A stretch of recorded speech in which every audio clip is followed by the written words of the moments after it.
You ever heard the sound a city makes when it realizes it's just lost to a loophole? No, it's not a bang, and it sure isn't a whimper. It's the sound of a middle-aged code enforcement officer named Janice, standing on Elm Street, absolutely losing it into her clipboard, while 40 Greyhound legs click and clack down the pavement behind me, echoing like some weird parade nobody signed up for. That's the sound. Trust me, you never forget it. I mean, look, nobody dreams of becoming the neighborhood's dog-walking warlord. That's not a thing you put on your to-do list next to buy milk. I sure didn't wake up thinking today I conquer the southbound lane of suburban Philadelphia. All I wanted was to dodge a $500 fine. But hey, if the city wants to play hardball with rules, they really should check who they're up against. Especially if that person has a thesaurus, some petty motivation, and access to welding equipment. So yeah, all the best disasters in this country start with paperwork, right? Mine arrived on a Tuesday in the form of a pink slip flapping in my mailbox. $500. The charge: failure to restrain a dangerous animal.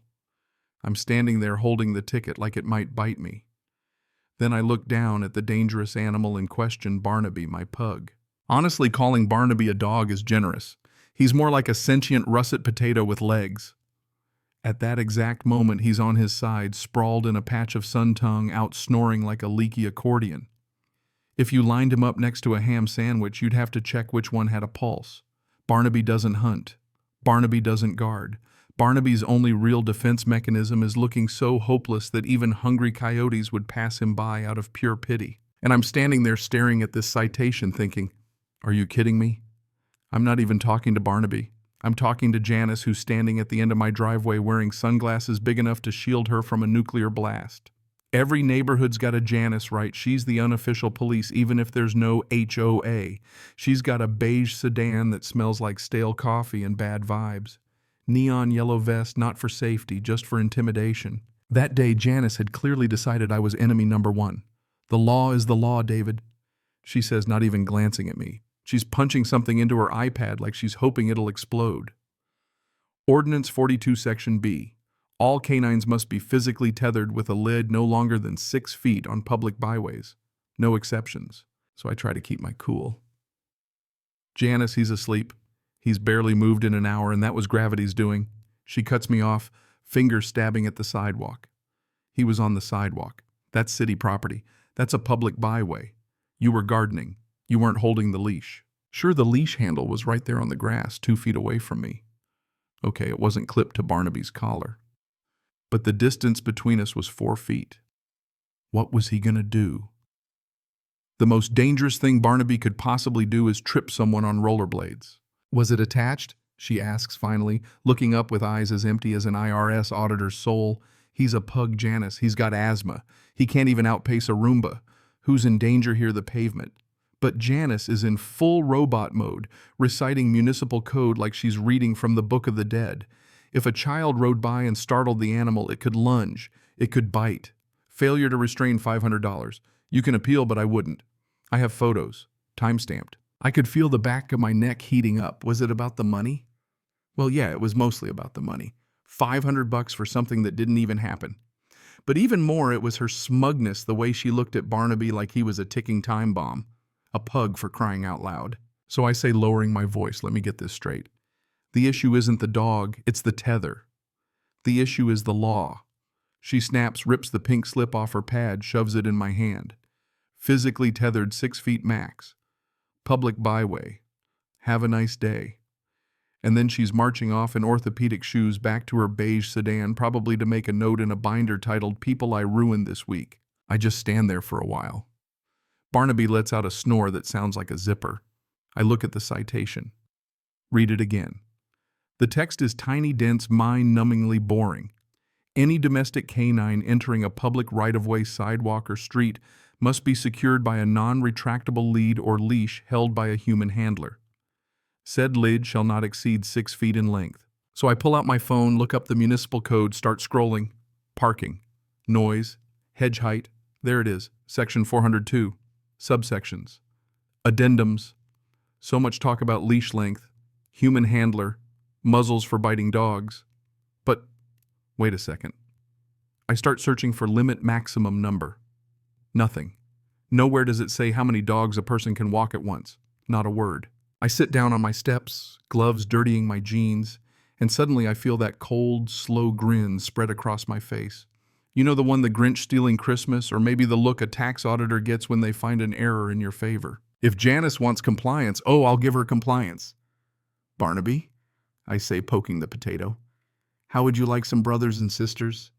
He grunts, closes his eye again. I'll take that as a yes.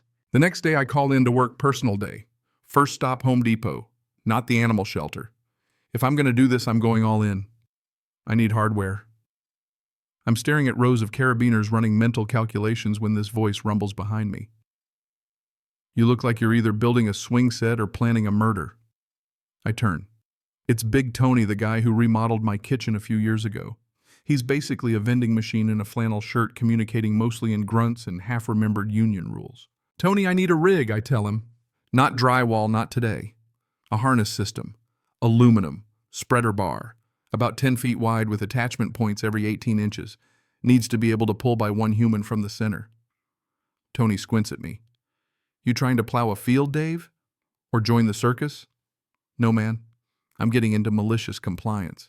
I explain the whole thing. Barnaby, Janice, the whole neighborhood drama. As soon as I mention Janice from code enforcement, Tony spits on the Home Depot floor. She fined me last month for a dumpster, said it was 3 inches too close to the curb. $200 wasted half a day in court. He looks at the carabiners, looks at me. Aluminum tubing. Schedule 40 would be too heavy. Aircraft grade, we weld a spine handlebars. Waist belt like a hiking pack. If they lunge, you don't want to dislocate a shoulder. Tony asks. How many dogs? I take a deep breath. 10. Tony whistles. 10 dogs, huh? All right. Come by the shop at 2. Bring cash. And the ordinance. I want to engrave the section number on the bar. Step 2, the Greyhound rescue. See, I'd done my homework.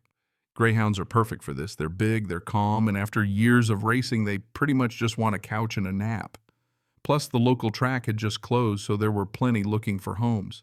At the rescue center, I walk up to the desk, and Sarah, the manager, she looks exhausted, covered in enough dog hair to knit another dog. Hi, I'm here to adopt. Oh, wonderful. Do you have a dog in mind? No, I say, I'll take 10. 10 that are leash trained and get along, same height if possible. Sarah just stares. Sir, we don't bulk sell dogs like they're packs of toilet paper. These are living creatures, I know, I say, showing her pictures of my yard-fenced heated garage, plenty of space. I work from home, and I have a very specific need to out-petty a local official. I tell her the plan. I expect her to call security. Instead, her eyes narrow. Is this about the zoning laws? It's about Ordinance 4002B, I say. Her face darkens. They fined us last week for excessive barking during feeding time. It's a kennel. Dogs bark. She leans in. You promise these dogs will be legal. They'll be the most walked, most visible, most by-the-book animals in the county, and yes, Janice will cry. Next thing I know, she's leading me to the back. I've got just the group came from Wheeling. Tight-knit move like a school of fish. The drive home was, well, if you've never driven a minivan full of 10 Greyhounds, imagine piloting a vehicle made of elbows, long noses, and existential size. At every stop, a sea of sad eyes and brindle fur sloshes around behind you. At home, I unload them into the backyard. Buster Luna Rocket Flash Duchess Earl T-Bone Soup and Dave Jr. not my doing, but hey, destiny. Barnaby waddles out, sniffs a leg, gets a polite lick in return. Pack accepted. That night, my house is just beds and fur. It smells like a dog park exploded, but I'm ready. Tony outdoes himself. When I show up there, it is a 10-foot bar-brushed aluminum central waist harness, 10 leash clips spaced just right. Measured them at 5'11", not an inch over, Tony says. If she measures, she'll find you're an inch short of the limit. Now, it cost me more than the fine, more than the fence I'd wanted in the first place. But you can't put a price on spite. I spend 3 days training. It's not pretty at first. The dogs look at me like, you sure about this? But greyhounds are herd animals. Once you get them moving, they sync up. By the end, we're basically a dog-powered parade float. I feel insane. But I'm ready. Saturday farmer's market. It's game day. Streets are packed. I park a few blocks away, load the phalanx. That's a real word. Look it up out of the van. Strap in, clip in, line up. We span curb to curb a wall of dog muscle. And then we walk. Click, clack, click, clack. People stop, stare, film. Are those dogs? Looks like a chariot. I'm not here for fans. I'm scanning for a yellow vest. And there she is, Janice by a falafel stand, measuring the height of a sandwich board. She sees us. Her jaw drops. I steer the phalanx her way, dogs blocking a city bus. The driver just films and laughs. Good morning, Janice. She's stuttering. What? You can't. I'm walking my dogs, I say, showing her my laminated ordnance tape measure, GoPro flashing. All physically tethered, all under 6 feet, all present and accounted for. She turns purple. This is public disruption. You have too many. Show me the number, Janice, I say loud enough for the crowd and the camera. Show me the rule that says how many dogs. It's unsafe, she screeches. Buster sits. The whole left flank sits. Soup yawns. Dangerous pack, Janice. They're retired professionals. More disciplined than city council. She grabs her radio. Calling the police. Please, do I say? We'll wait. Buster's not moving anyway. Crowd's loving it. Someone tosses Luna a falafel chunk. The blue lights appear. 2 cop cars, lights flashing, block the block I'm already blocking. Officer Miller gets out. He's about 30 but looks 50, and you can tell he'd rather be anywhere else. He sizes up the situation, me the phalanx, the screaming Janice. All right, Miller says, who's bleeding? Just my sanity, officer. Janice explodes. Arrest him. He's inciting a riot, blocking traffic, endangering the public. They're Greyhounds, Janice, I say. Earl's afraid of thunder. Miller walks over T-Bone, sniffs his holster. Sir, what's happening? I'm walking my dogs. Received a citation ensuring full compliance today. Compliance, you're blocking traffic. I'm a pedestrian group. We're moving. Just slowly. Janice tries her last play. Those leashes are over 6 feet. Measure them. The crowd tenses. Tony, out of nowhere, steps in, tool belt DeWalt tape measure. Independent contractor. Official measurement. Tony checks every leash. 5'11". 1/4-inch tolerance for humidity. All legal. Janice's face red, purple, apoplectic. He's mocking the system. Miller shrugs. Is he breaking a written law? Janice defeated, no. Then move it along. But maybe next time walk single file. Law doesn't specify formation, officer, but I'll keep it in mind. Miller turns to Janice. Stop citing people for gardening. I've got actual crimes. The crowd goes nuts. Let the dogs walk, I give the command. Mush, and off we go. Traffic flowing behind us. Janice left on the corner with her tape measure and a grudge. That day, everything explodes, online videos, memes, Greyhound general trending. But fame doesn't change local government. Monday, I get a letter emergency session regarding ordinance clarification. Basically, show up or else. I show up, suit, blueprints, Tony, and a clean t-shirt. Room is packed. Mayor looks like a loaf of bread in a suit. Janice sulking in the corner. They grill me. You caused gridlock. I followed the law. They want to limit dogs per handler to 3, but it'll take a month to pass. I have time, I say. Dogs need exercise. We'll try Main Street tomorrow. Mayor goes pale. What do you want? I lay it out. Drop the fine, refund my money plus Home Depot costs, and approve my fence permit setback variance, no review board. They cave. Mayor signs. Just never walk 10 dogs at once again. Unless I get a cat, I joke. 3 months later, the fence is up, 6 feet of cedar built by Tony, smells amazing. Ordinance changed the Miller rule, only 3 dogs per person now. But you know what? I kept the dogs. Couldn't send them back. House is chaos, vacuums, given up, but it's home. Some Sundays I go into the garage, look at that old aluminum bar, scratched, dented, compliant per ord, etched in the middle. Sometimes you don't fight the law, you just follow it so hard it snaps. Somewhere out there, Janice is measuring someone's grass. And I like to think every time she pulls out her tape, she hesitates. Just for a second. Tell me though, where's the line? When does following the rules become just another way to break them? Ever been on either side of a rule like that? Pushing back or maybe getting pushed a little too far? I'd love to hear your story. Drop it below.